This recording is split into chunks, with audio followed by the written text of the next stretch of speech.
இல்லங்களுக்கு சென்று வாழ்த்து பெற்றதை நினைவூட்டுகிறது. அவரிடம் மதச்சார்பின்மையையும் ஜனநாயகத்தையும் சமூக நீதியையும் பாதுகாக்கின்ற அரசாக உங்கள் அரசு திகழும் என்பதை உங்கள் பிரச்சார காலத்திலே கூறி வந்தீர்கள். அப்படிப்பட்ட நிலைப்பாட்டுக்கு வாழ்த்து சொல்கிறேன். உங்களுடைய ஒவ்வொரு முயற்சியும் உங்கள் நடவடிக்கையும் மகத்தான வெற்றி பெற வேண்டும் என்று நான் வாழ்த்துகிறேன்.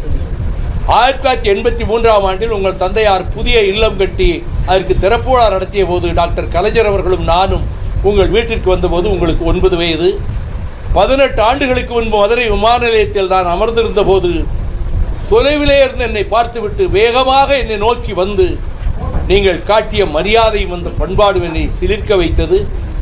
வெள்ளித்திரை உலகில் இப்படிப்பட்ட பண்பாடுகளோடு இவர் இருக்கிறார் என்று நான் அன்றைக்கு மனதுக்குள் மிகவும் நெகிழ்ந்து பிரமித்து போனேன். அந்த சம்பவத்தையும் அவருக்கு நினைவூட்டினேன்.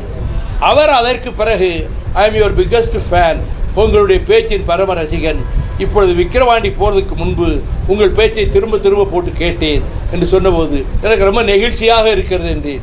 உங்கள் பேச்சை நான் அந்த அளவுக்கு விரும்பி ரசித்திருக்கிறேன் என்று கூறினார்.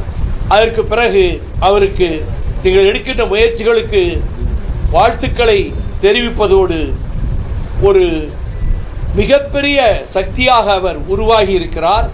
இந்த தேர்தல் முடிவுகளில் அதிர்ச்சி தரத்தக்க ஆச்சரியங்களும் அதிசயங்களும் நடைபெறும் என்று வாக்கு எண்ணிக்கைக்கு 2 நாட்களுக்கு முன்னர் நான் கூறியது அது மெய்ப்பிக்கப்பட்டு விட்டது.